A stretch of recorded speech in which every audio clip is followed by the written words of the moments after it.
On a passionate issue from a high school student. Yes, I do. I know that. I received one. Jones, I think Mike. Did anybody else get it? I got one. Oh, it sparked my curiosity to talk to Brian Kirsten. That was a sociology assignment from a sociology class. So that's from Mr. Barfnick and Ms. McCumber's class. Oh. So they didn't realize that they would be sending them to locally elected officials. And so it's gotten, they said they will do a better job communicating that out in the future so that we know that they're coming. But that's where they're coming from. So the ones that were sent to me, I'm just going to respond back to the individuals. Okay. But that's what sparked them. Brian said he had about a dozen. So it's very, very nice that we received those, but I wanted to put some context of where they're coming from. So good thoughts that the kids had, but they're also part of a class. So I'm going to respond to them, and I would encourage you to do the same, to give them any feedback on some of their pieces. So. Thank you. Thank you for clarifying. Welcome tonight to our May board meeting. We did start at 6 o'clock with some closed session items. We are back in open session now. And the first thing tonight, I need approval of our minutes. We have minutes from our regular April board meeting and 2 special board meetings that we've had since April. So we can take them all together, or if there's any concerns. Move approval of the minutes as submitted. Second. Any discussion or corrections on those? If not, all in favor? Aye. Aye.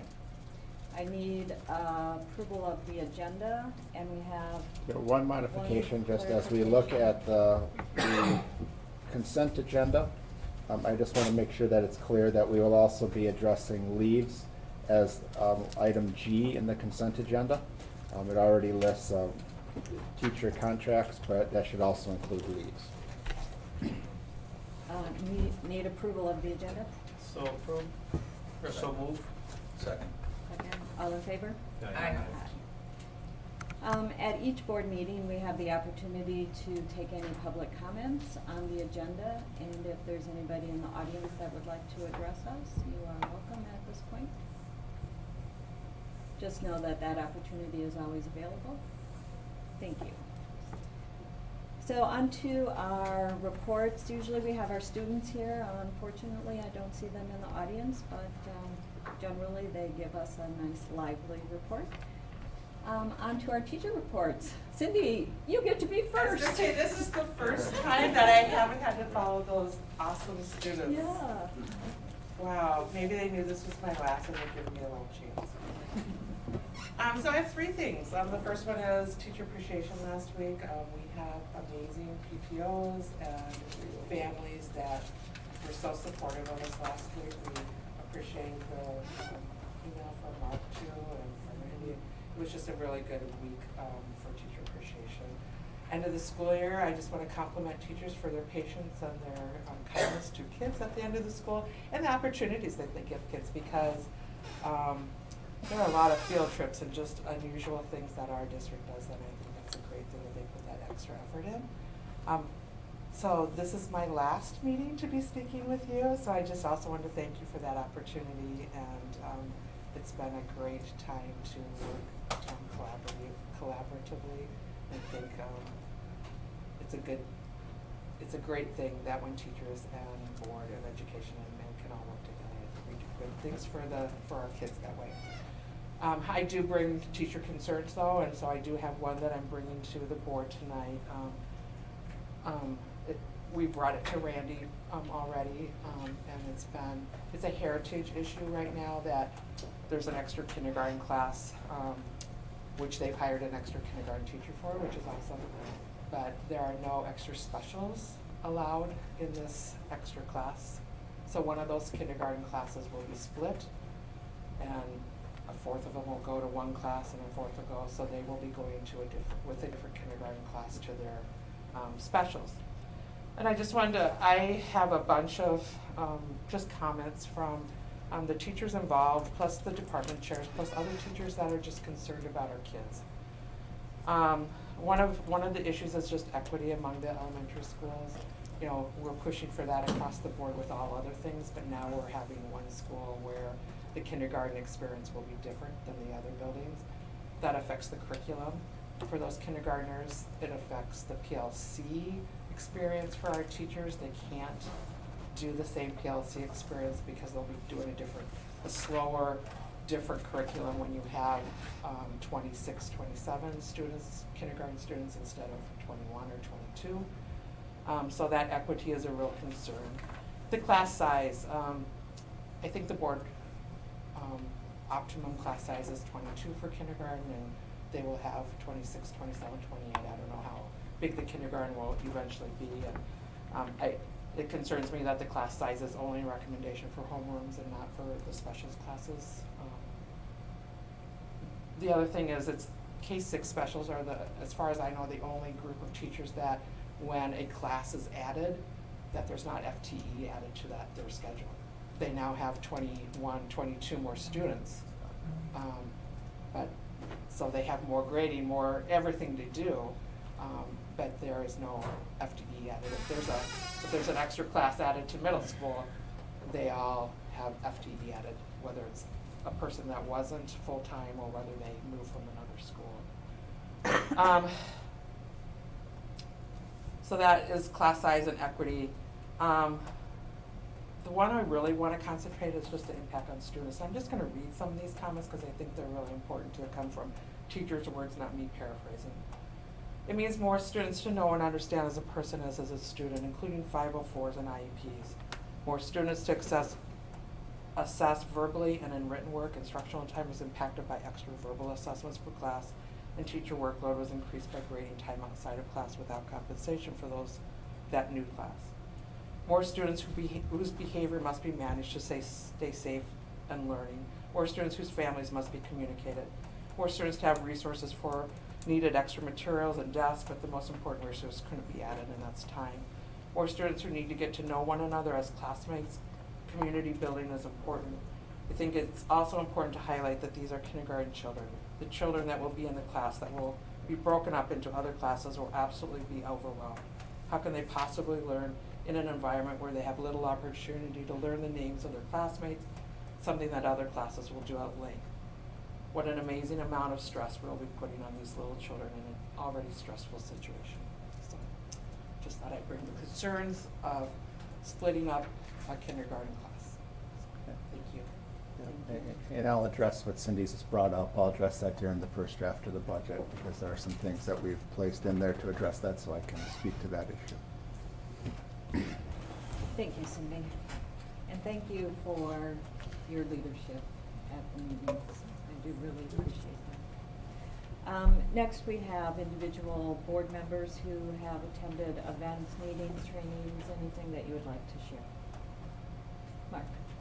I'd just like to thank Tim for inviting me to the Minority Student Achievement Network Conference in Madison. I attended with a great group of administration and staff. Some terrific ideas in terms of structural biases and how that may affect student achievement and progress, differences between equality and equity and what impact that has on attainment, some neat ideas about community linkage that might be worth exploring as we go through even other issues. Also impressed with just one particular thing, the Middleton Equity Institute that they do every summer for both students and staff to try to address these issues in advance. And I know one of the things we've seen with our neighboring school districts as the districts continue to grow and people move in, with the diversity that does come with that, there are certain things that we may not be prepared yet to allow a great amount of success with the diversity that's coming in just because of our unintended limitations. And so it was great awareness. I was pleased to see how much our staff administration are already working with these concepts, and so very worthwhile with that. Thank you. Anybody else? I had the opportunity to attend the play Cinderella a week ago. Very well done. I'm sorry that Molly and some of our staff just walked out because the acting, the singing, the orchestra, everybody just did such a phenomenal job. I also had the opportunity to attend at the Prairie School, I don't see Dean here either. They have a program each year for volunteers, and I do volunteer at that program, that building, and just an amazing get-together and thankfulness and an appreciation that was so heartfelt, and the kids really got involved and did a wonderful job thanking volunteers down there. And Mike and I had the opportunity to attend the School Board Association meeting for new members down in Stoughton a couple weeks ago. And again, I think it just brings awareness. It's a meeting that I attended when I first got on the board, and I hope that Mike got something out of that attendance. But it allowed me to sit back and think about the board as it works, and new board members coming on, and questions that were asked, and reflecting back on many things. One, how congenial and I think cooperative our board is, some of the concerns I heard from other boards. But it also allowed me to think about some of our practices, and I want to chat with Randy about some of our privacy and our practices, and make sure that we keep those practices up to date. So it was a good meeting, and I appreciated being able to attend that. Julie? I just want to second my enjoyment for the High School Musical Cinderella, and to again acknowledge all the ways that Rick looks forward to make it more inclusive. This year it was double cast, so all the female leads had opportunities. There were different female leads on Tuesday and Saturday as opposed to Friday evening and Saturday afternoon, which was wonderful. And I also just love the way that the musicals in particular really nurture the whole child and the whole student. The dancing was fabulous. The stuff they did was with the costumes was great. The acting was great. You had more students involved with the pit crew. And I really enjoyed and noticed that Rick obviously pulled in some assistance from the Fab Lab to construct some of the set pieces, and the wheels on the coach and stuff were all cut. So again, pulling in more and more students, and realizing that those opportunities really do build multiple skill sets. It's not just for liberal arts and theater geeks. So it was very, very nicely done. So it's very inclusive. Any other? Next we have the board committee assignments, which were at your desk, and I should have started by welcoming Mike to the board and his first board meeting tonight. So this is the time of the year we always kind of reorganize our board. We get new committee assignments, and they are at your tables. I have to just make a comment on the bottom appointments. I didn't do them, obviously, and I didn't do them for a number of reasons. I feel that some of these appointments are needed at different times, and I'm not always certain that the person assigned is available to go to the village meeting. I know that Gary has been very kind and accommodating to that, but if we lose Gary,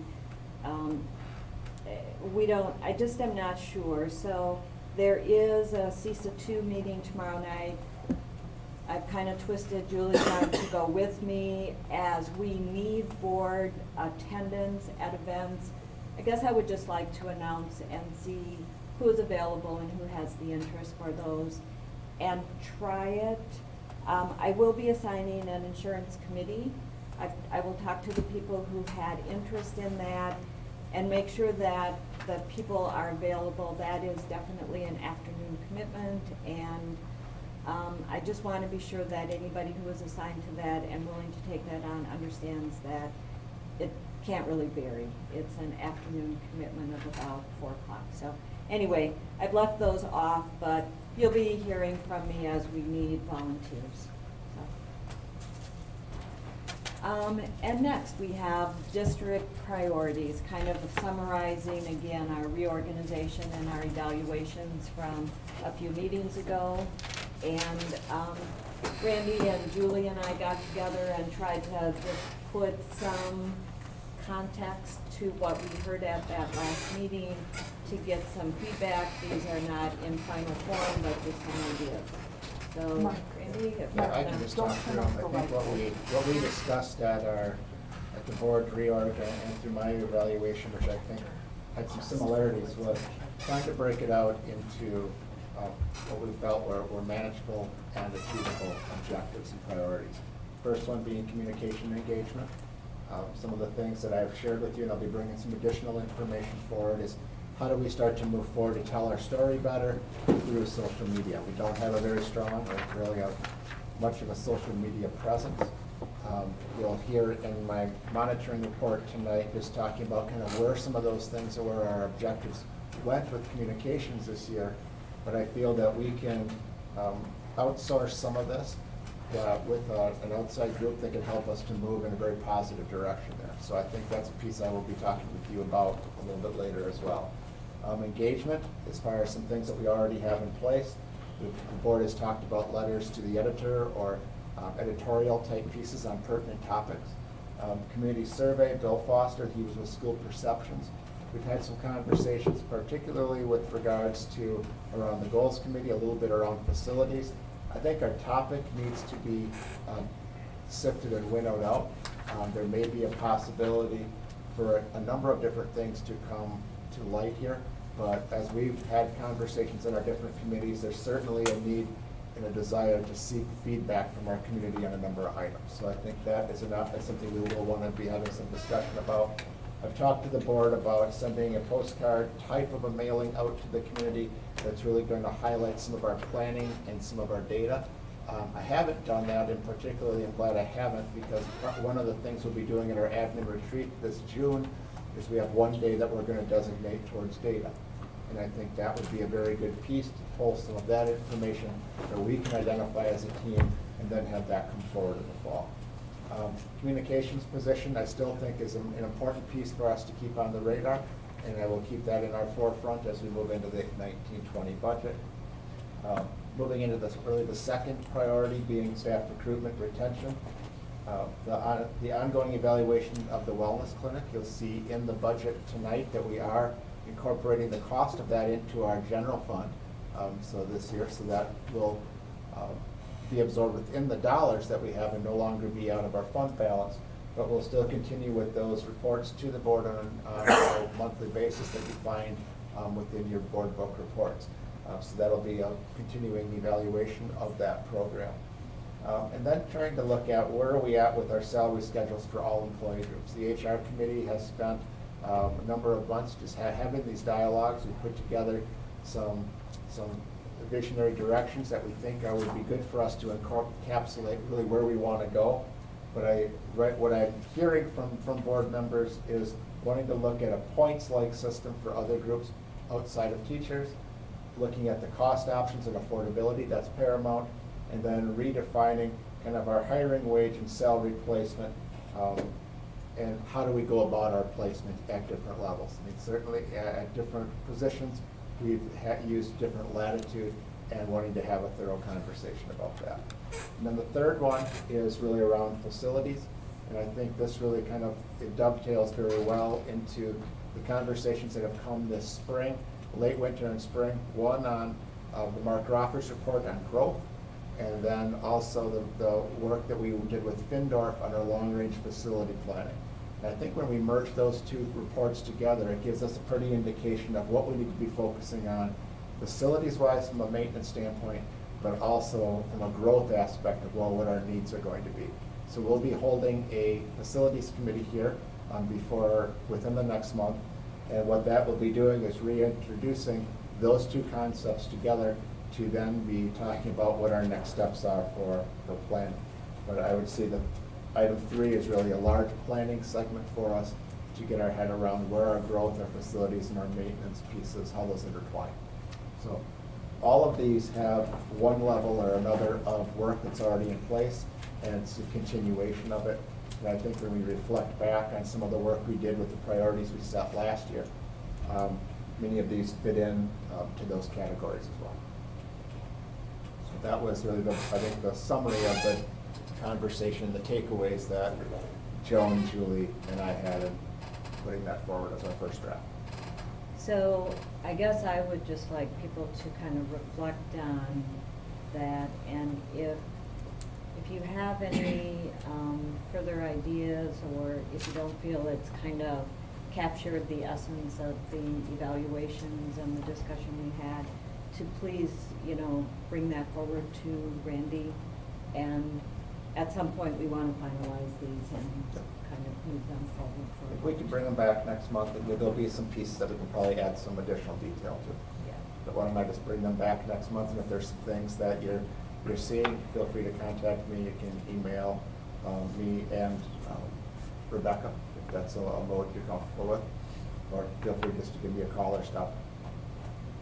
Okay, any discussion?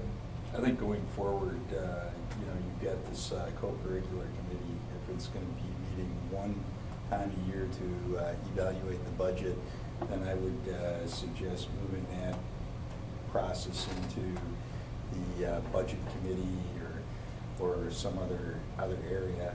And it doesn't have to be this year, but if you're not going to use the co-curricular, then you can move the insurance committee up into that position, and now you've got a balance of board members for positions.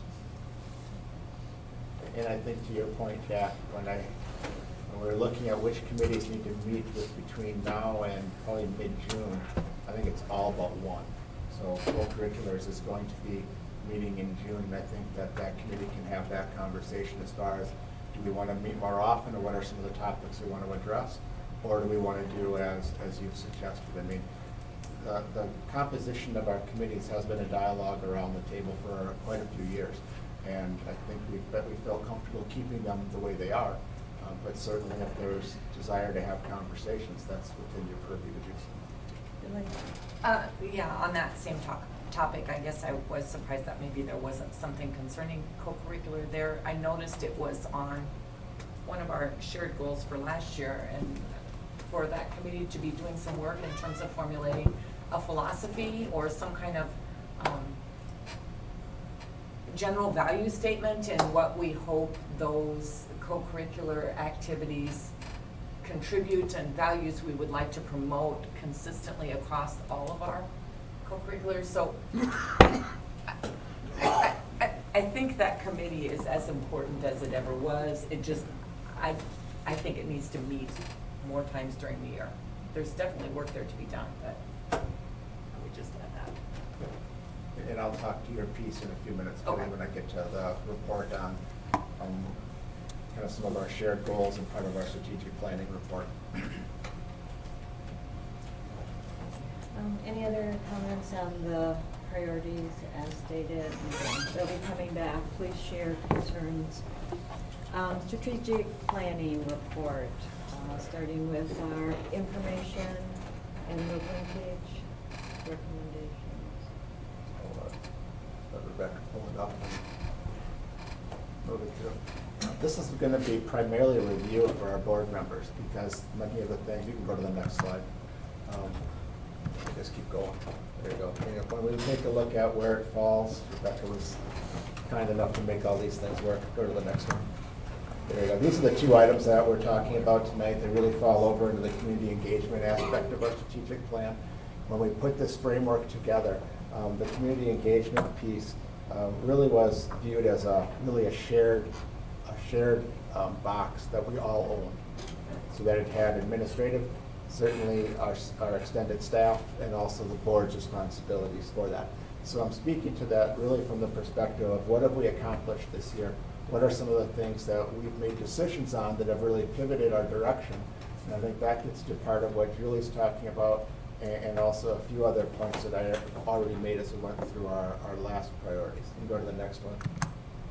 So this was really kind of our first piece, was information and public relations. It was really just looking at how do we do a better job with communicating outside of referendums to our community and to our stakeholders. Next one, Rebecca. So when we take a look at 17-18, these are some things that came out of our joint kind of evaluation that we had a year ago. And the first one was was to continue to work with regards to communication. That'll be a continuing goal, as you just saw from our previous agenda item.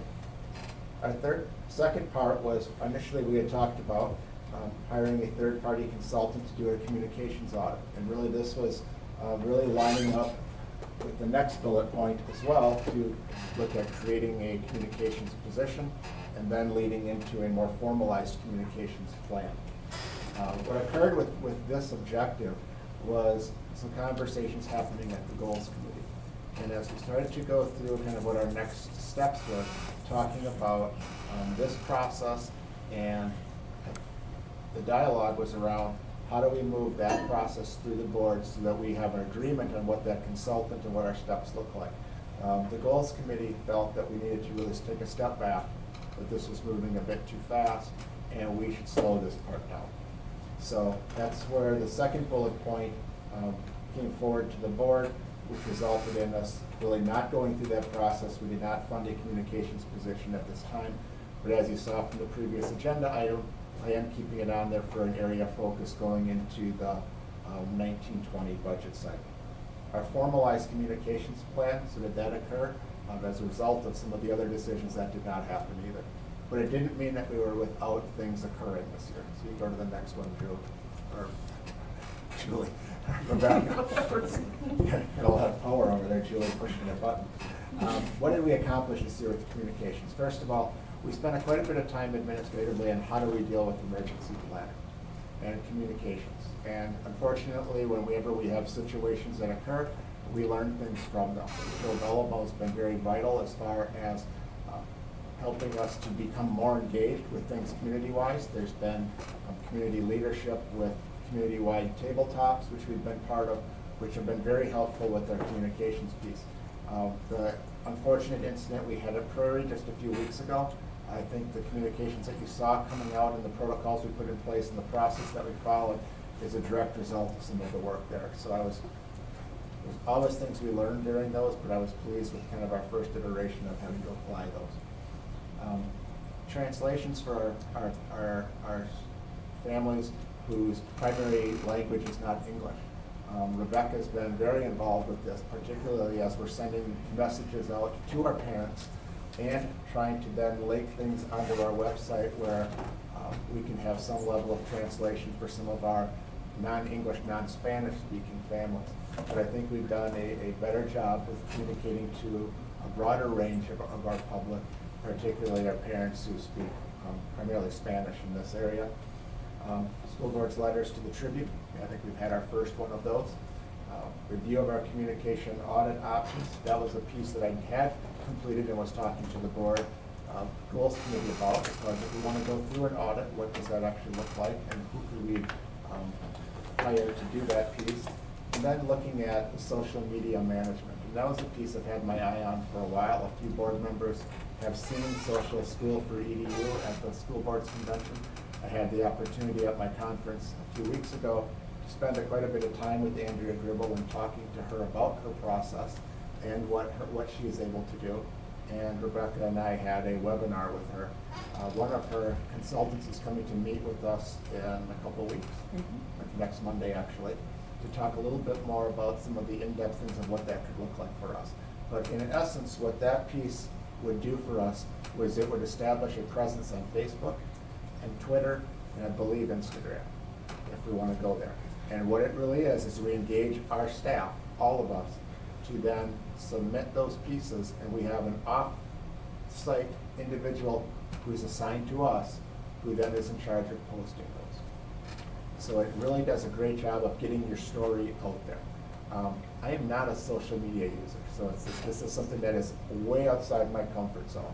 But as I talk to some of my colleagues at other districts who had the same levels of comfort as I did, who are just about a year ahead of us in this, they said this was the best thing they did, as far as being able to tell their story from the classroom to the boardroom, and also be able to have really interesting opportunities, particularly as you go into times when you really need to talk to the community more. I was talking to Tom Benson from Reedsburg. They used their Facebook Live for the referendum, and he went from having 20 people come to a meeting to having 1,500 people watching on Facebook.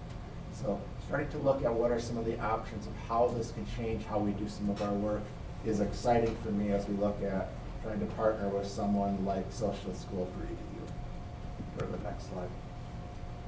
The next part of this presentation, but there was 2 boxes there. One was the PR communication, the other was linkage.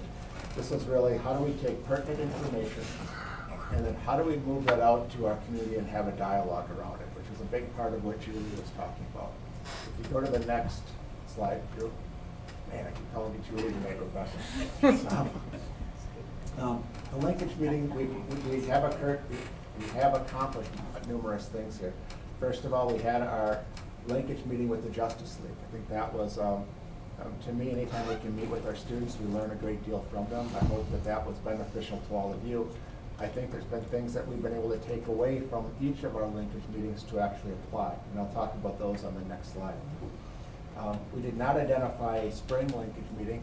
Again, as we were talking about some of the work at the Goals Committee, there was just a feeling that there were so many things going on in the district with meetings that we already had planned, not trying to water that down and move anything, future dialogues of that type to the fall. We had a goal on the co-curriculars piece. That's what Julie was talking about. And at the time when these were written, during our board evaluation piece, we were coming off of the linkage meeting on co-curriculars. So that was certainly paramount in everyone's mind. And I think what our thought was at that time was that that would be a good place for us to really put our efforts. When we came to the fall and had the opportunity to then start talking about that, it really shifted from a specific on co-curriculars to wanting to talk more about engagement and engagement as it was defined into the keywords framework. And that's really where then the pre-board meeting development time, which we didn't get to tonight, but where that came from. So there was some ebbing and flowing of this objective here based on kind of, I guess, discussions that we had this past fall of where we wanted to put our efforts. So we moved as a board, moved away from the co-curricular conversation, wanting to define, we should have a better understanding of what we mean by engagement before we move forward with a topic. And then there was a goal to follow up on what happened at previous linkage meetings, which I believe that there are actionable items. And if you can go to the next slide, Rebecca, I can kind of walk through. So some of the follow-ups that we've had from these different activities we've done. First of all, end of the season surveys in place for all athletes in all sports. I double checked with Aaron and that is in place. That is taking place. We're looking at a different way to do it because right now it's done through a Google form type process where he sends it out to the students. But certainly this is in place, it has been in place all of this year. Addition of a school social worker. So we go back to the linkage meeting we had on mental health, AODA, all of those pieces. A number of things have taken place. Our social worker who is in charge of AODA issues, the Building Bridges partnership we have with Dane County, and then the hiring of social workers and school psychologists over the last couple of years have all been really a response to some of the things that we heard and we discussed as a follow-up to those linkage discussions. The translation practices, that was a piece we learned also from our students during our Justice League linkage meeting, and the review of our human growth and development curriculum. And then I missed the one in the middle. Steve was vital in working with our staff and with members around the board table to identify and create a committee that is looking at financial ways to help disadvantaged students. And again, those were a direct result of conversations we had at our linkage meeting with our Justice League. Next slide. So you just saw this. This was actually what our goal and our objective is for 18-19. It's exactly what we just went through in our previous agenda item. But under the communications and engagement, we are continuing that as an active level of work for us to continue to focus on. And as you can see, it outlines at least the highlights of some of the things that we want to put our focus. So again, this is really a summary of some of the joint work that is happening around the district. Primarily responsibility for this end of our strategic framework does fall on administration and board. So some of the pieces that we're reporting on and the work that we're laying out are things that we own, and are some things that come out of our committee work and other work that we are moving forward to really address some of the bigger, higher level issues within the district, primarily communication and engagement with our community and stakeholders. So I'd be happy to answer any questions, or if this sparks any additional dialogue, this would be a time that we can continue to discuss that.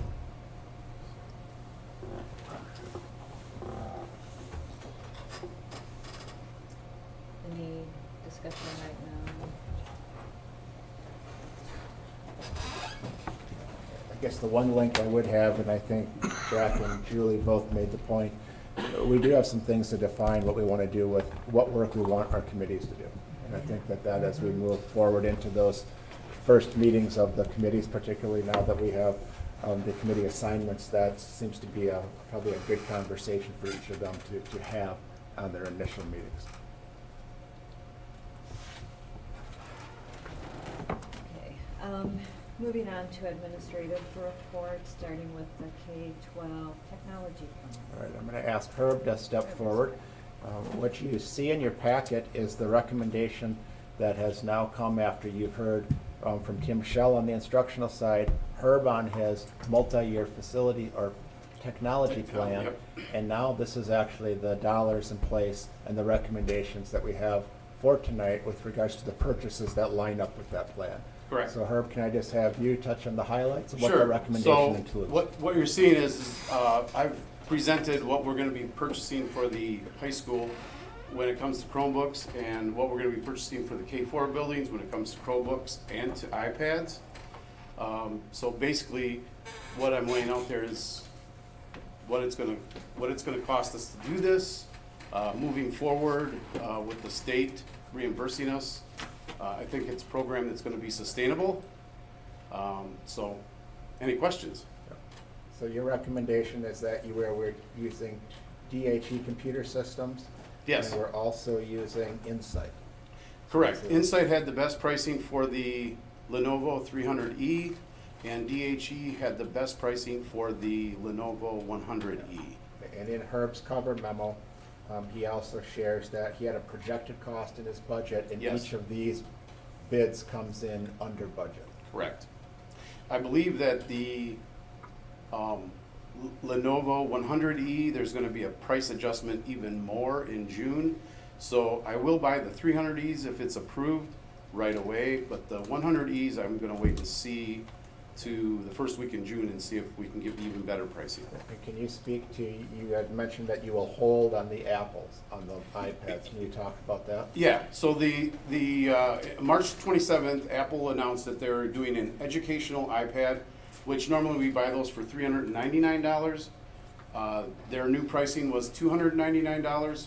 I just checked today, and that pricing is on their website. So if we want to go ahead with that purchase, we can go ahead with that purchase because now it is on their website.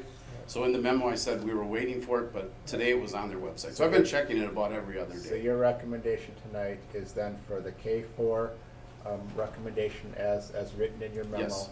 along with the 9 9/12. through 11, right, 9 through 12, as written in your memo. Correct. In addition to your comfort level with moving forward with working with Apple on the iPads. Correct. Yes. And the good news is these have come in at a competitive price They have. below what we had Yes. in your presentation last month. Correct. Mark? Yes. Was it cost that differentiated going with the 100 E's for the 11, 10 grade versus using 300 E's for them as well, or? It was. It's so the 300 E's are a better Chromebook because it has the touch screen, Okay, but we're also getting a $125 reimbursement. So we wanted to get as close as possible to a $250 Chromebook, which we did. okay. But since we're not getting any reimbursement for a 10th or 11th grade Chromebook, to start the program, I feel a little bit more comfortable giving them the 100E. So it won't have a touch screen, but it'll be, in all essence, just the same. It'll be the same Chromebook other than that. Okay. So the durability isn't the issue, it's just touchscreen Yeah, based. yeah, exactly. The form factor, the case and everything, the 100E and 300E look identical. So, we need to have a motion on this. Yes. Move approval of the technology plan purchase request as submitted with the addition of the Apple iPad since the price came down. Second. Any other discussion or questions of her? All in favor? Aye. Thank you. Thank you, Heather. You bet. Thank you. Next, we have a facility use exemption. Yes, per our policy, we do have a facility use policy, and within that, there is the ability for a group to request by the board a waiver of those fees. So the Feed the Need group has traditionally met at the Village Center. They've outgrown that space. Feed the Need is one that puts together food bags for the greater Dane County area. And I think, as you can see from the document that's attached and the application form, it talks a little bit about what they do. From my perspective, given the number of our students and community that are involved with that, I think this is, if there is a place for us to exempt a fee, I think this is one that's worthy of consideration. Move approval of the facilities use waiver as submitted. Second. Any discussion? All in favor? Aye. Thank you. Announcements and correspondence, starting with Yes. our national merits. Yeah, National Merit Scores. Recognition, it's always fun to be able to receive those, so you see those in your packet. I'm just gonna read off the names of our students. Jenna, I think it's Grady, is that correct? It is. Yep. Kendra Gearing. Riley Collins. Riley is our student who also received the perfect ACT score. Dane Lupke. Samuel Korth are our students who are being continuing to move on within the National Merit Scholarship Program. So great kudos and congratulations to those students. And next we have Village of Waunakee notice. Yeah, and this was just as we went, these are sometimes the notices that we have done, that I've passed on to our village plan person on our committee assignments. And I attached this one for our announcements, and I think that's probably a better way to go in the future, particularly as we have looked at how we assign those pieces. And this is just talking about the annexation of the property, or the annexation petition for the area southwest of County of Woodland on County Q. So this is just really giving it some more information of what's happening in the village and with regards to annexation. Woodland and County Q? Yep. That's on the west side? Southwest corner. Yep. Basically moving out towards the intermediate school, Does that get all the way to that new house, I believe so. the mansion, or we don't even know who owns it? I believe it's that property, correct, 130 acres when I read the petition. Say, Gary, what's the inside? You mean Randy's house? Yeah, that was part of that farm before, so I would assume so. So is the southeast side part annexed in already, or is that still? Well, Southeast. you mean John Ganser's corner there? Yeah. Is that Westport, or? I'm not sure. I don't recall. What about Enders? Is that still an island also? Yeah, that's still in Westport. Right. Interesting. So I isn't don't know that about all- the other side. Isn't that creating an island? And that's not a topic for this meeting, but. No, it wouldn't, because the other side of, this north side of Woodland would be The in the village. northwest side is already Right, in one. northwest side is already in Waunakee, the southwest side. This is the land that abuts up to the intermediate school, and that's a conversation we'll have to have then. Because there were agreements that when we kept that in the town, that when development went around it, and I've heard differing opinions as whether that was automatically gonna happen or if we had to petition it. So I will be following up on that question. Okay. but this is just an FYI of, you know, as I get these development type of announcements, I'll include them in this place on our agenda.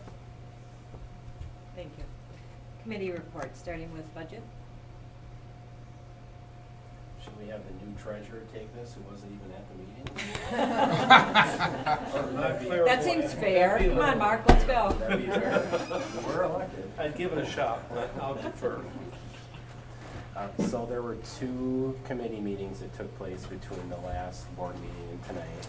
I want to talk a little bit about both of those. So the committee meeting that was on April 16th was where Randy and I presented a framework for the first draft of the budget to receive feedback from the budget committee. And the primary topic of feedback was the wellness clinic.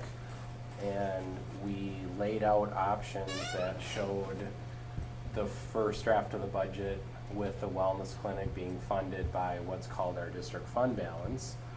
And then we showed an option with the wellness clinic being funded through the district's operational budget. So at that meeting, we talked through the topic of our fund balance, we talked through the pros and cons of doing it different ways. And the budget committee made a recommendation to Randy and I as we put together the first draft of the budget, which we'll talk about in just a moment, that the wellness clinic be funded through the district's operational budget and no longer be funded through the fund balance. So before I go on past the 4/16 meeting, do any of the other board members have questions for the school board members on the budget committee about that recommendation or why we move forward in that direction?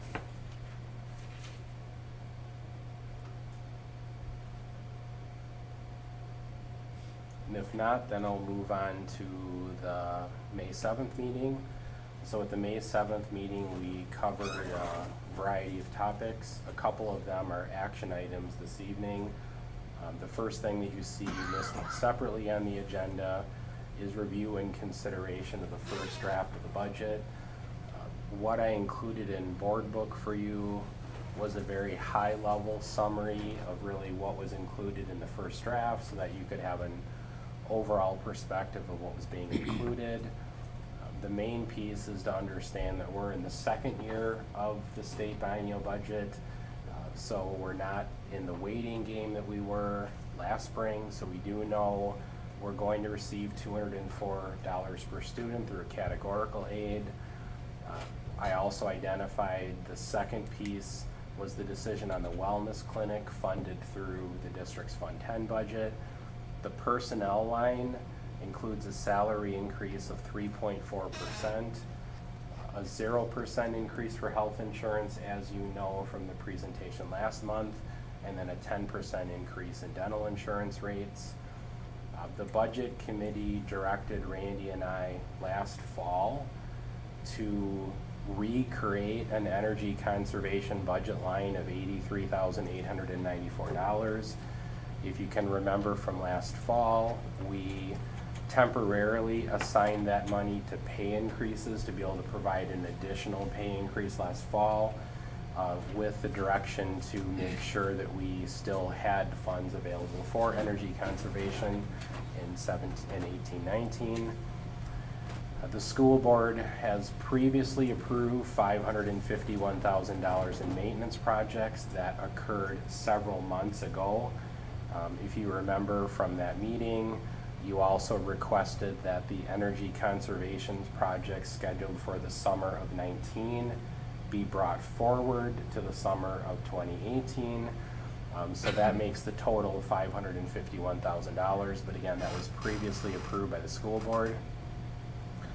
On page 11 of the document, you see the additional FTE increase across the district. So those positions are outlined for you on page 11. And I really wanted to reiterate the point. Fund 41 has an expenditure budget of 0. That's a continuation of the multi-year plan to build up the fund balance in Fund 41 while lowering the fund balance in Fund 10. and then it identifies all of the other remaining budget requests have been placed on hold. However, Randy and I did have the opportunity to go through all of those budget requests with the budget committee in detail at the last meeting and talked through those, shared information on those. The budget committee members did hear from Kurt Ely, who was put together a reallocation plan. If you're interested in seeing the specifics of that, it is included in the budget committee packet from May 7th, so you're welcome to take a look at that if you'd be interested in it.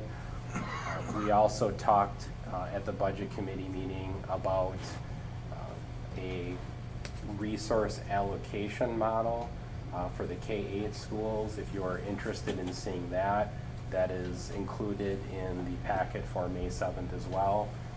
You see what I had mentioned will be updated for the second draft of the budget. That does include the resource allocation model for the schools.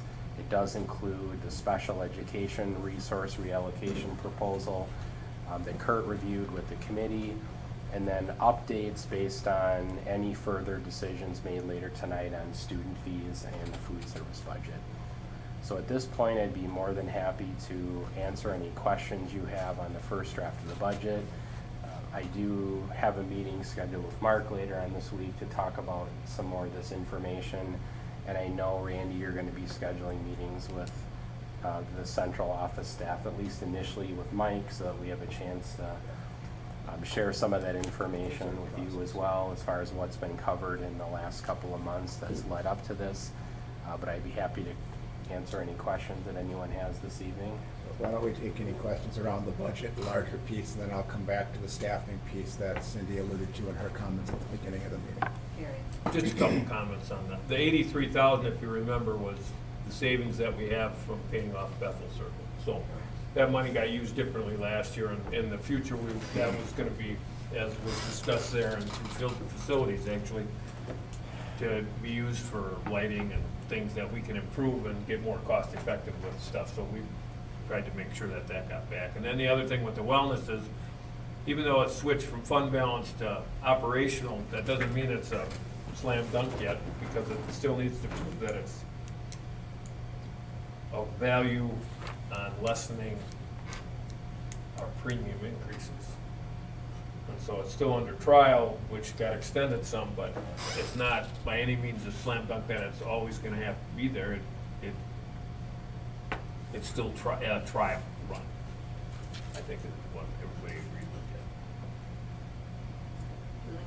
with. And I'd just like to clarify in number 3, the part about personnel costs, including a salary increase of 3.4%. That is not an across-the-board increase, so your mileage may vary, as they like to say, because we haven't really slotted in points versus CPI versus catch-up pay based on some of the QTI components and some of those other pieces. So for that category in particular, it's an increase of 3.4%. That does not mean every single employee will get the same piece, because we got some catch-up to do in some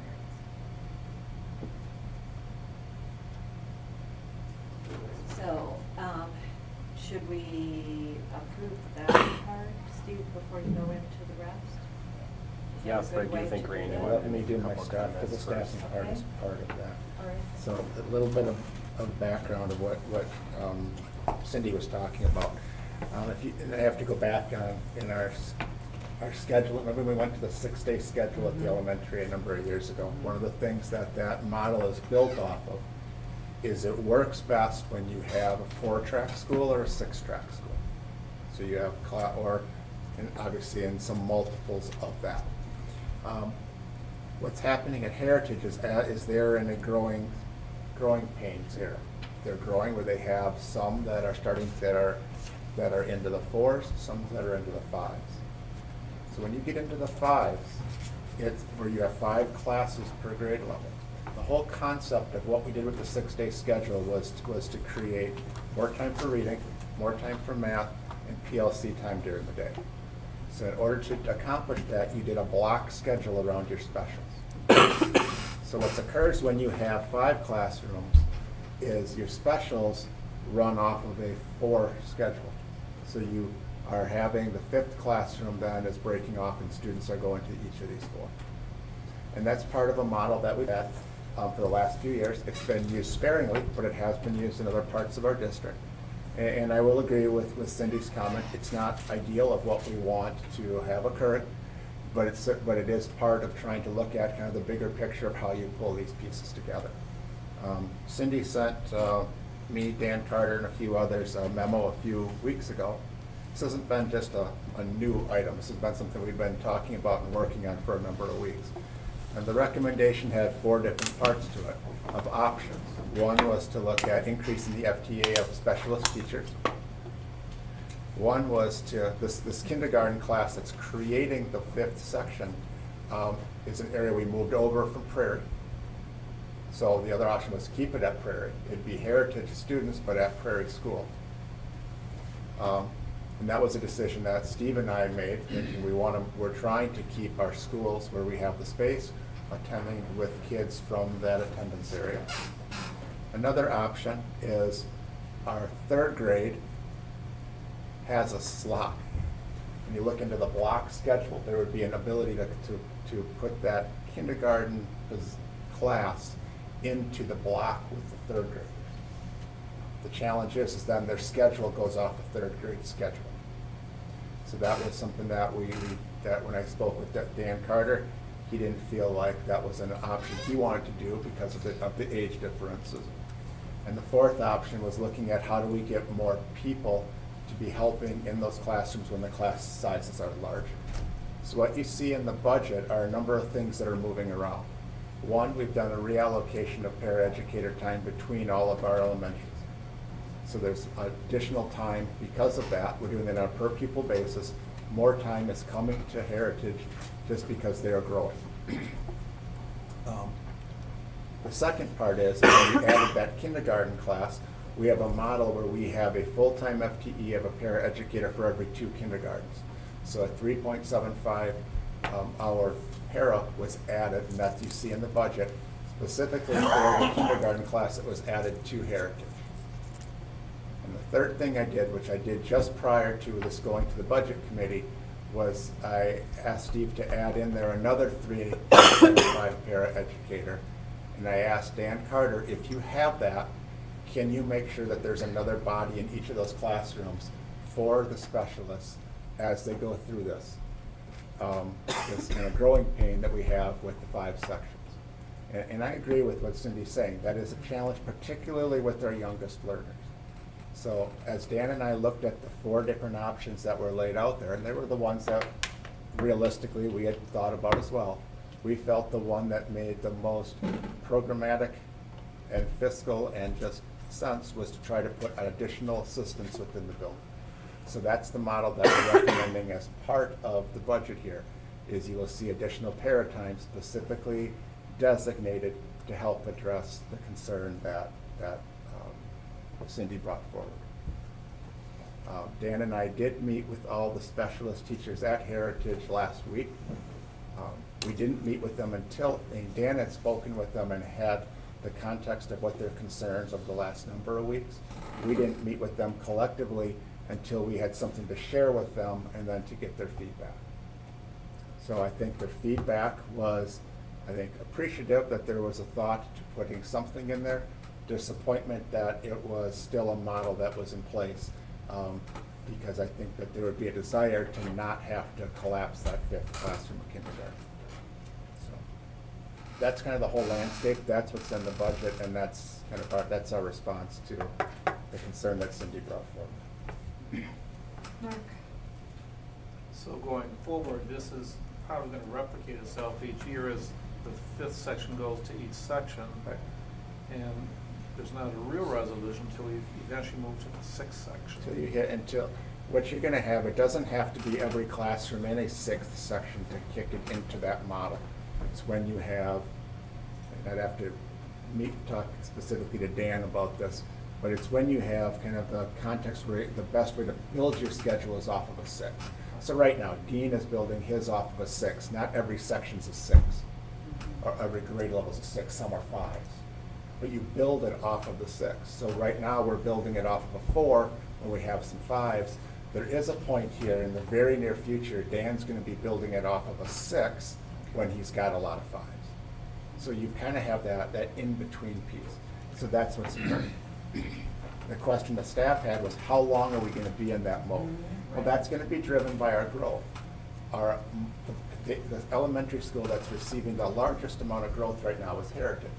So I project it's not going to be long before you move to that 6, to the scheduling model of the 6th block. But it's probably within another, it's not next year. It could be the year after or the following year. And then the question that also followed, Mark, is exactly what you're asking, is what does this model look like as we move forward? So we have done this in different grade levels, and there's, obviously this isn't the preferred piece from the teacher standpoint nor from ours, but it's something that we think we need to kind of continue to evaluate as it moves forward and see how it does additional time, para time, et cetera, extra hands assist. And I can't tell you exactly how that's gonna perfectly work until we try it, and then we have to evaluate where we're at. I did appreciate what Cindy brought forward from the teachers, and I know this is something we've heard about when it's happened before with the specialist teachers. I guess in particular, it kind of resonates with me that the concern is, it's not just extra hands, but for a class like art, Right. there's not adequate space around the tables. There's no longer enough place to hang all the wet pieces of artwork that need to be dried. I mean, the way it ripples through, and so when she was mentioning how that impacts curriculum, I mean, you really have to change the assignments you're handing out. So, the piece, in terms of the suggestion, could we like give them overload pay? Because that is a lot more to manage. I guess I would hope maybe we could find a way to look at that piece. They have a really good point. I mean, 27 kindergartners is a lot. I think though, what you did say is we're putting an extra para in there to support that activity, to do that wet art, things like that, so. We're trying to put another adult in there who can assist with the extra, and you're right, Julie, it's when you start, it's for all of them, but particularly as you start to look at all the hands-on pieces with art, certainly there's a lot of moving pieces and bodies there, trying to get some additional, and what we felt was a realistic first step was to look at adding additional person in there to help. So do you think the chance really is slim to none that there would be another 20 kindergartners over the summer that perhaps would move in? I don't think we'll have enough growth in there that's gonna precipitate us adding more specialists. And right now, there's certainly grades that we're watching, I think second grade or third grade, Steve? Second grade. I don't think we're watching it. I think the addition of that kindergarten has given us capacity that kindergarten numbers aren't on our radar as far as an area of concern for growth right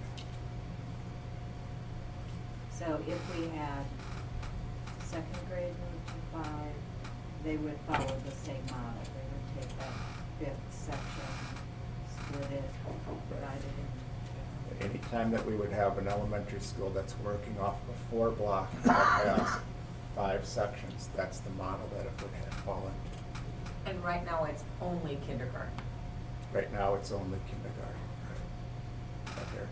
How many sections at Prairie are in 5? K1 and 2? I don't know offhand. For sure K and 1. There might be another one.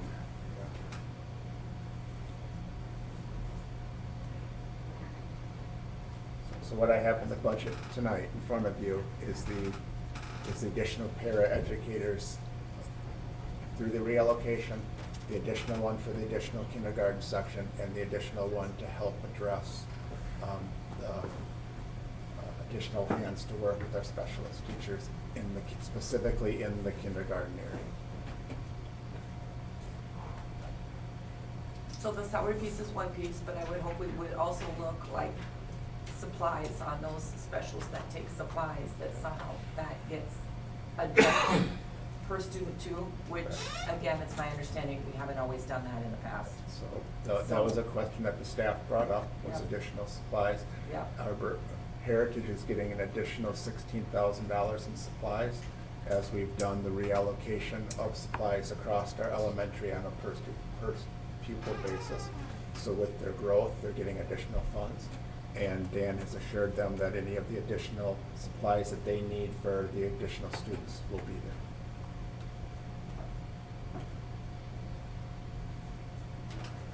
Is there anything that the board, particularly around that issue, you'd like me to bring back for consideration or thoughts for the next iteration of the budget? And Julie brought up the overload pay piece. Would you like us to take a look at something of that respect to bring back for you to take a look at? I would just slot it within that 3.4% somehow. Mark, What is our max number for kindergarten? like 21, 22. 22, We 22. can go up to 22. We're at 27. Yep. 26 No, or not in the main 27. classrooms. Policy, I believe, is written that the numbers are for homeroom. They're not written for specials. Okay, so the special is what goes up to 27 now. Correct. The homeroom stays at the lower number. The special, this collapses at the specials level. Yep, yep.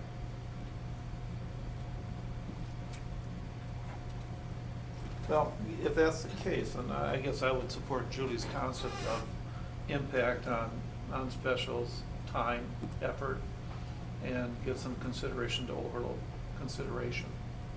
Because that's significant for each section then.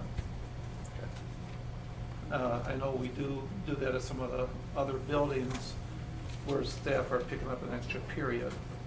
And so I don't know how this would compare, but it's something I think we ought to consider. I'll work with Connie. It's a little bit different model because you have, at the secondary level, it's based on periods. Right, right. And on the elementary level, it's on minutes of instruction. Yeah. So that's built off of how close you are to those maximum minutes. So we'll bring something back for the board to take a look at. Thank you. All right, so I think we're ready for a motion on that first draft. Motion to approve. Second. Any other discussion on any of these topics? All in favor of that first draft of the budget? Aye. Thank you. Student fees for 18-19 school year? So the second action item on tonight's agenda from the last budget committee meeting is student fees. We do ask for approval of student fees at the May board meeting, and as registration materials actually start going home in a few weeks, that information is provided. There are some changes that I want to call your attention to. First of all, in the food service program, as Randy identified earlier during the strategic planning conversation, we do take feedback from like the linkage meetings and other conversations that we've heard. And one of the things that Randy and I believed needed to be revised was really having a clearer meal option at the grades 7 through 12. So in the student fee explanation for recommendation for next year, we're recommending adding what we're calling a meal deal for $3.75. So first of all, it's more economical than any option currently available to students in grades 7 through 12. So next year, this will be a lower cost option than anything that they're able to do right now. Secondly, it's going to be a very clear and easy to explain option to not only students on the free and reduced program, but students who are paying who would like to select that option. We often hear that for students, it's sometimes difficult to understand what might make up a meal at those grades, and the cost that they're incurring when they're purchasing lunch is higher than what they or their parents would like it to be. So we are recommending introducing this option at $3.75, which we believe will be a noticeable improvement for both paid students and free and reduced students in grades 7 through 12 next year. Besides food service, we are recommending a fee increase in the general student fee of $5 across the board. We also are recommending how to allocate those funds. Earlier this evening, Randy identified the new Student Financial Assistance Committee. Administration feels it would be very beneficial for the district to also participate in these efforts, by which the efforts are to improve opportunities for students facing financial challenges. As a board, you will learn more about that as the committee continues to do their work. But we did feel like the district participating in that effort would be beneficial. So you see those fees identified. We did highlight the changes in yellow. So as you're looking at the larger fee sheet, if you're interested in seeing specifically what had changed, that was pointed out to you in yellow.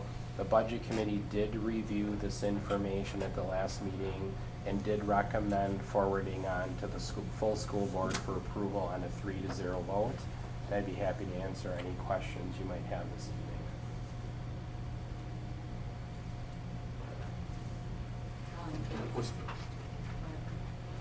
evening.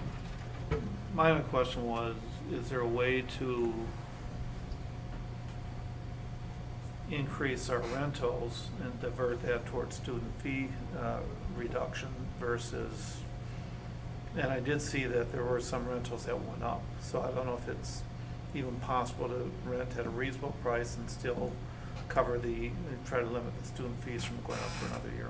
So I appreciate you asked that. I did not mention that a year ago the board did request, when we looked at the facility rental fee, that comes back to you once a year. So that actually has been attached, and thank you for noting that. So I did work with Aaron May to present an update for you on that topic. The goal of the board when this came up a year ago was not to have these facility rental fees become static, be placed in policy, and then not be changed for 5 to 10 years at a time. So based on your input last year, we have added that to the student fee schedule. So you do see the recommendation attached from Aaron.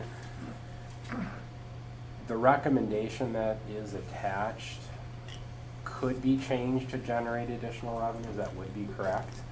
So there are other options that we could look at to generate the funds that we have identified. Without knowing the exact number of folks who rent at those particular rates, I wouldn't be able to say right now what that would be. But that table, as you have in the student fee recommendation, is certainly an option that can be considered. Was that table made comparisons to other communities and what they got? Wasn't that done short ago? It was done a year ago, and so what you just saw in the table was the updated recommendations from Aaron to really just keep it current. So I don't know if there's that much room to increase that. Dave? One, I'd like to note that it seems like the last couple of years, we really haven't raised our fees pretty much across the board. And that brings up that, sometimes it's a little shocking to sit here and look, oh, we did an increase and, oh my gosh, it's 14% in 1 year. Yuck, is your first reaction. But then you realize, well, it's because it was $5 and that's the way it works. I think it might be interesting in the future to see a point where you gave last year and this year, but if there was a way to include when was the last time it was raised. Yeah, I did. So you can say, we haven't raised the student fee in 5 years and it went up 15%. Oh, well, that's a 3% increase per year roughly. I'm sure statisticians would have a slightly different number, but 3% over 5 years is pretty much reasonable. And I think that's where we've been going. So that might be interesting, since it is a public document. The parents should really know what's happened. And if there is a significant increase at some time, they would then know that and could start to find out why there might be a reason for it. The other question I had was, at the very bottom, you have the note, students eligible for free reduced meals are not charged any school district fees if the DPI waiver form is signed. Now, I believe in the Justice League meeting, at least at the table I was at, I can't remember if it got out there, but there was always a question of the free reduced kids sometimes don't know to get, you know, they end up paying the student fees without knowing they could have gotten out of it. What DPI waiver form are we talking about? Is that the athletic form, or is it something else? Sure, so even though we're not in the National School Lunch Program, we have our own local free and reduced program that basically continues the federal program for the students here in Waunakee. So we still take the same forms that schools that are in the program, the same income levels, and apply them here. The federal requirements basically say that school districts need to have written permission from parents to share that information even with the school district. So the information is considered private between the parent and the food service department. And if the parent does not sign a written waiver, the food service department can't even share that information with the school offices. So the school offices won't even know that a family is on free and reduced because the family did not give permission. Now, we spend a lot of time working on this. Our food service department actively engages our social workers who actively engage the families. But in the end, there are some families who just flat out say, I do not want anyone to know that we are qualified for the free and reduced meals, and we only want the food portion waived. So that statement identifies that if a family is willing to sign the form so that the food service department can let the schools know that they are willing to have the information shared, then those fees are waived. If the family instead chooses to not allow that information to be shared, then we don't. We don't share it. So that DPI, that waiver form is part of the initial signing up for. It is. Yes. So they knew and had the chance and they Yes. passed for whatever reason. Yes, but we do follow up with those who pass more than once to make sure they truly know what it is that they are missing out on by not signing up. Because the food service department can reach back out. So if you fill out the form, you turn it in, but don't sign the waiver, they can reach back out to you and say, we want you to know you didn't fill that out. So we do have the ability to reach back to families and make sure that they're confirming that they don't want to do that. But we do have families who then say, yes, we on purpose didn't sign that, we do not want that information shared. And when that occurs, then the same student fees you saw on that list are assigned through Infinite Campus to those families because the school doesn't know that they're eligible for free and reduced. But if they did sign the form, then their fees are automatically waived? Automatically waived, Okay. yes. That's- So when, is it Taher that would approach these people? Yep. Are they clarifying that there are other fees that they could have reduced if they sign this form, or are they just saying, letting them know they haven't signed the form, and this is another opportunity to do that? Do they know the stakes involved, or? So the form actually breaks out multiple programs that we have in the school district, and Okay. families can pick and Awesome. choose. Okay. As an example, they can choose to participate in community-based programs like Waunakee Neighborhood Connection. Yep. So a parent can actually say, I want my school fees waived, but I don't want to participate in Waunakee Neighborhood Connection. So they can check the box by the program that they would like to participate in. So we do try to break it out. And we absolutely have people who check the box, school fees only, I do not want to participate in whatever program it might be. I just want to add, I participate on the financial student assistance committee that was recently formed, and I have been very impressed with the Tahoe people and how persistent they are. I mean, this topic has been discussed in length, but I think that it is a very small number of people who end up not signing those waivers. I mean, and they really are persistent, and they almost like it's a challenge and kind of a victory if they get them all. I mean, they are very persistent.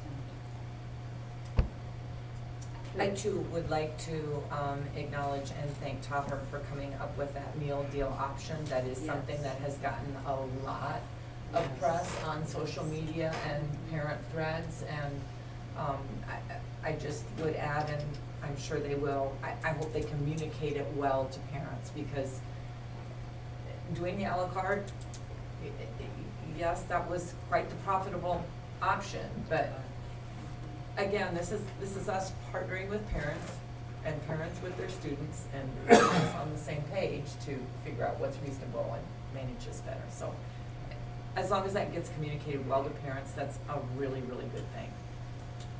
And I will note, Dave, thank you for that feedback, because that is something we could do, because we did talk about it at the budget committee meeting, and I thought it was maybe 7 to 8 years since the student fee has been increased, but I don't think didn't it's know. gone up since I've been on the board. Yeah, it's been a long time, but I didn't know off the top of my head, so adding that would be helpful, so thank you.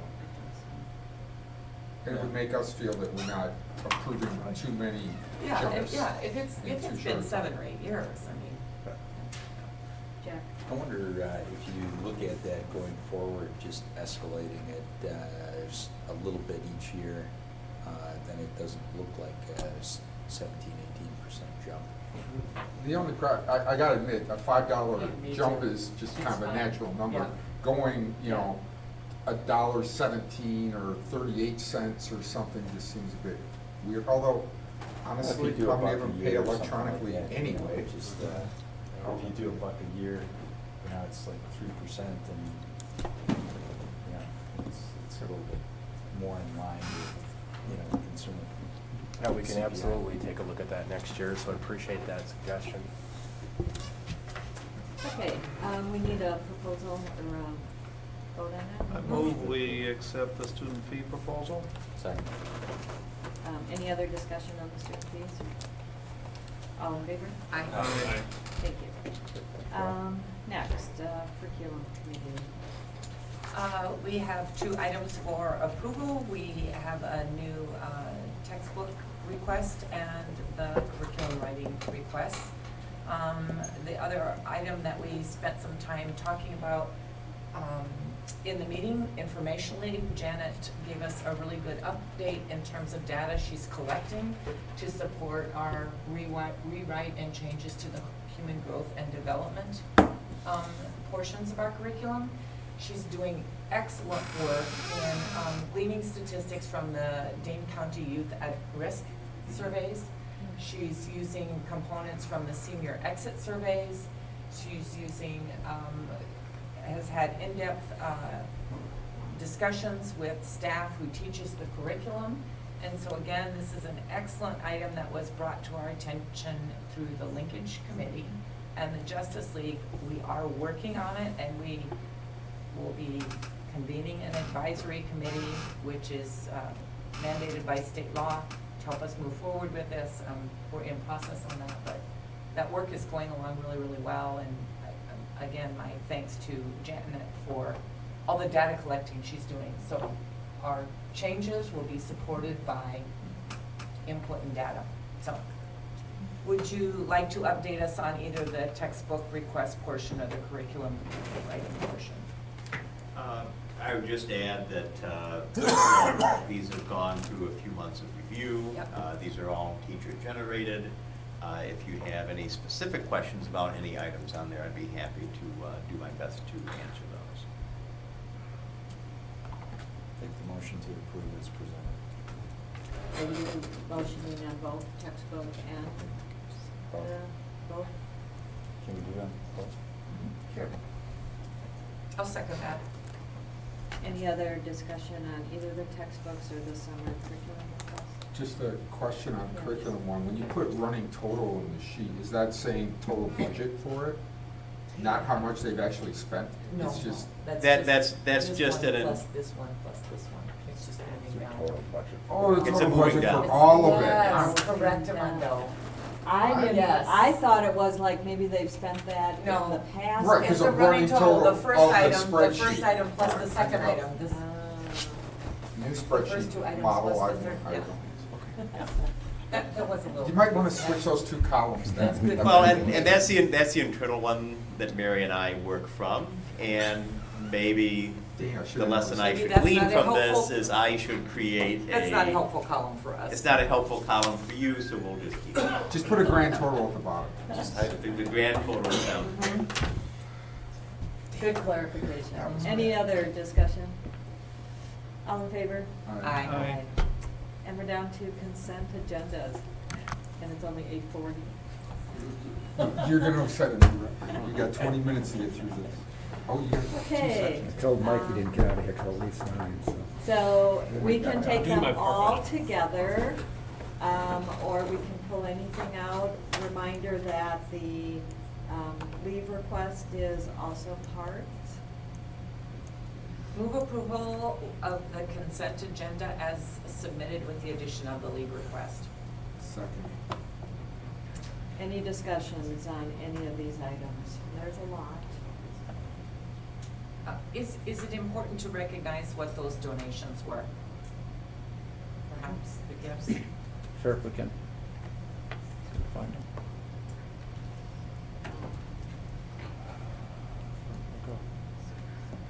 Yes, F, thank you. gifts and food.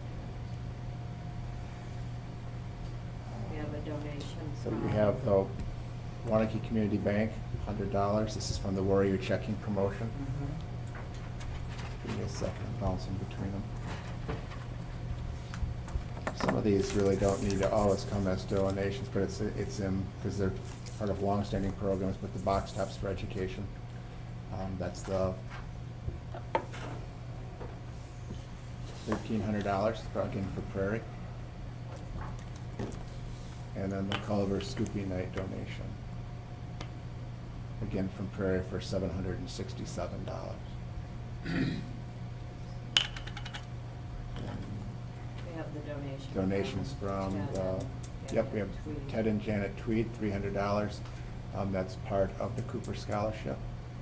And then we have a culmination of the second semester donations that have come through student services.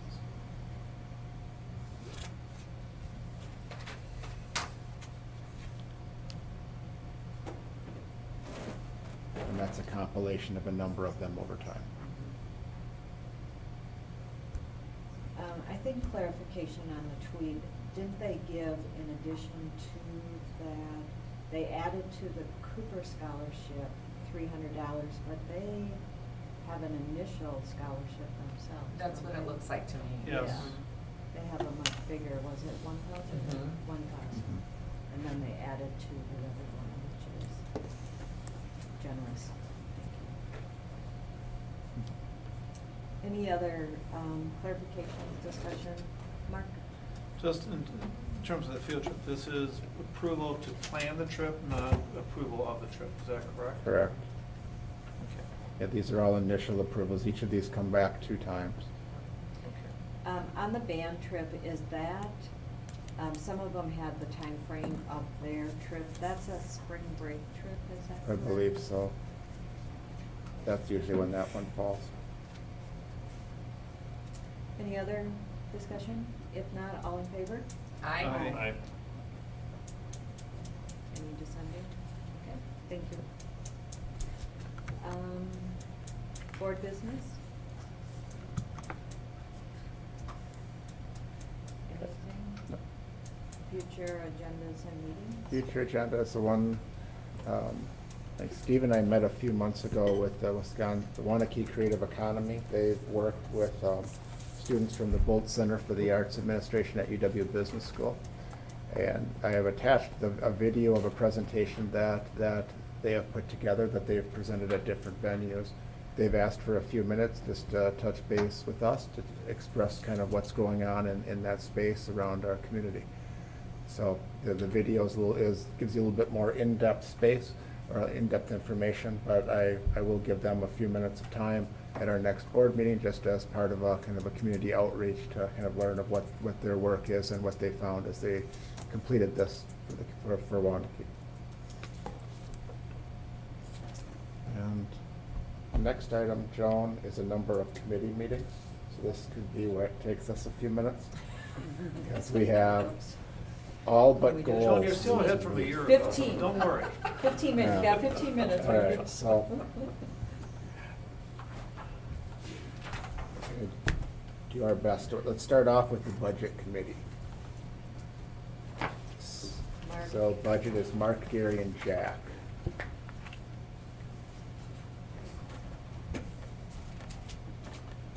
So Steve, when is a good time for budget committee to meet? When would you timing week-wise?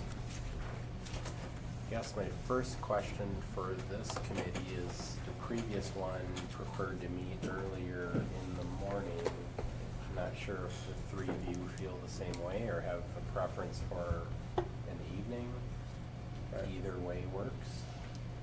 Can you do mornings, Mark, or? I can only do mornings, alternating Mondays and Wednesdays, because I've got grandfather duties.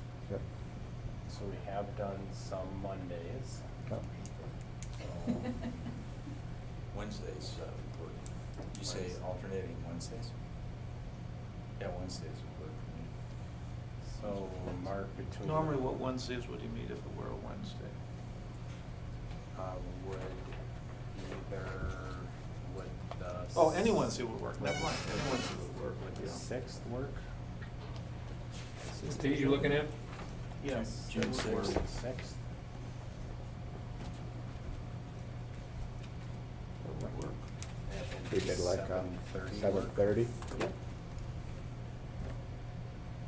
Okay, that's perfect. Okay, good deal. All right, next one, and I'll come back to co-curricular. We'll schedule that one in a few minutes. Facilities committee, which is Jack, Dave, and Gary. I'd like that one to meet before the next board meeting. We'll start to address the topic we had on the screen, plus we want to run past you our thoughts on the safety grant.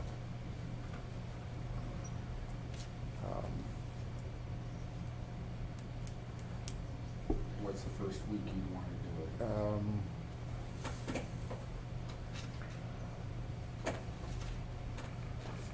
But the last, Can But you the do like 20 June 4th or? say that again? June 4th? That's Fourth? week before the Yep. board meeting, right? We could do June 4th.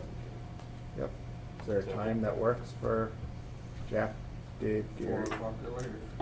About 4:30 on the 4th? 4:30 on the 4th? Yep.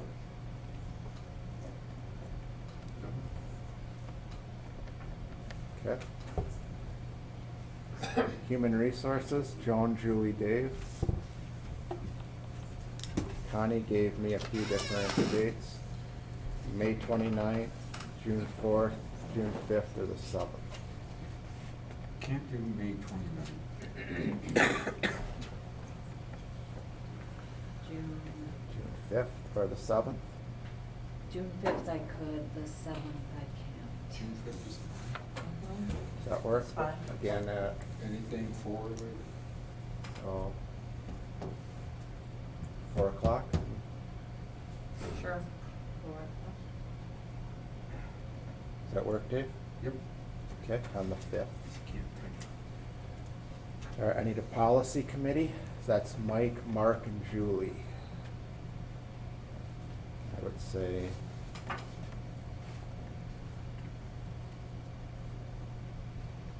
about the 29th.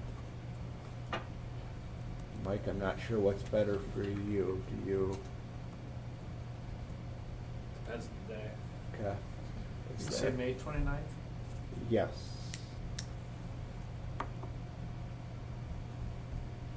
If we, I know that's a Tuesday, so my morning's not gonna work, it's gonna have to be an afternoon. Later afternoon would be better for me. What time? What time? 4:45 or 4:30 at the earliest. It's fine. for 4:30, Mike? Sure. So policy is Mike, Mark, Julie, does that work for you, Julie? Sure. So on the 29th, we'll do policy at 4:30. Right? I'm gonna come back to co-curricular.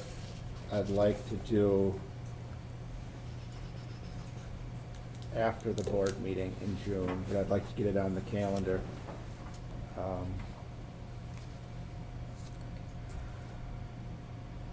What about the week of the 18th of June? Yep.